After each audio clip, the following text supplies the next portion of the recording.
اللہ کون ہے؟ آپ نے کبھی غور کیا؟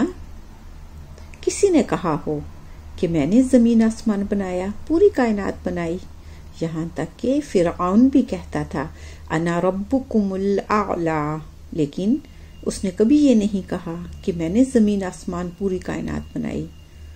جی ہاں، یہ میرا اللہ ہی تو ہے جو کہتا ہے میں نے زمین آسمان، اس کے درمیان میں تمام چیزیں اور پوری کائنات بنائی۔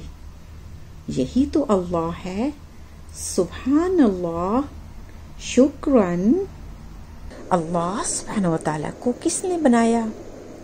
جب ہم پیدا ہوئے تو زمین، آسمان، چاند، سورج، ستارے پہلے سے موجود تھے، ان سب کو ہم نے نہیں بنایا۔ اللہ سبحانہ وتعالیٰ کو بھی کسی نے نہیں بنایا۔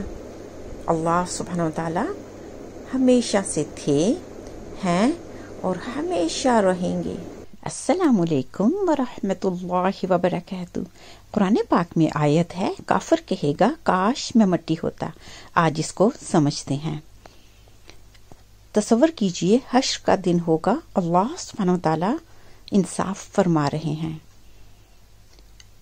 اس دنیا میں اگر جانور نے بھی کسی دوسرے جانور کے ساتھ زیادتی کی ہے تو وہاں پہ اس کو اس کا بدلہ دیا جائے گا۔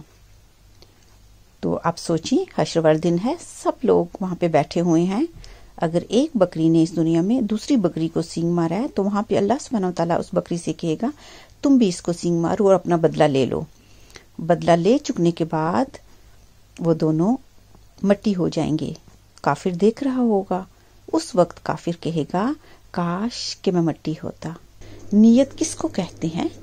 نیت فیصلے کا نام ہے۔ آپ نے فیصلہ کیا، نماز پڑھی، آپ نے حج اور عمرے کا فیصلہ کیا، حج اور عمرہ کیا۔ برے کاموں کی نیت نہیں ہوتی۔ کاش کہ برا کام کرنے سے پہلے ہم نیت کریں، کیونکہ جب آپ نیت کرتے ہیں تو برا کام نہیں کرتے۔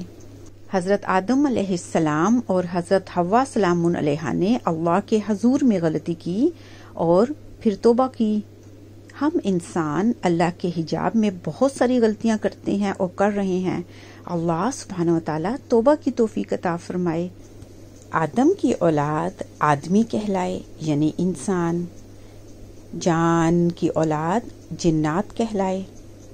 آدمیوں میں سے اور جنوں میں سے جنہوں نے شرارت کی، فساد کیا، نافرمان ہوئے، انکار کیا، کفر کیا، وہ شیطان کہلائے۔ ان کا استاد ابلیس کا نام عزازیل تھا۔ اللہ سبحانہ وتعالیٰ سے نافرمانی کی وجہ سے اس کا لقب ابلیس ہوا۔ کیسے پتہ چلے کہ اللہ سبحانہ وتعالیٰ ہم سے راضی ہے؟ جب کوئی کلیمٹی، دکھ، مصیبت، پریشانی آتی ہے تو آپ کا سر سجدے میں جھک جاتا ہے۔ اللہ آپ سے راضی ہے، کیونکہ اللہ جس سے ناراض ہوتا ہے اس سے سجدے کی طاقت چھین لیتا ہے۔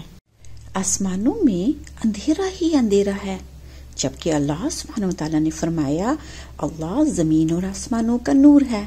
کیسے سمجھیں؟ دیکھیں، جہاں پہ اللہ سبحانہ وتعالیٰ کی تجلی اترتی ہے وہ جگہیں سیاہ ہو جاتی ہیں۔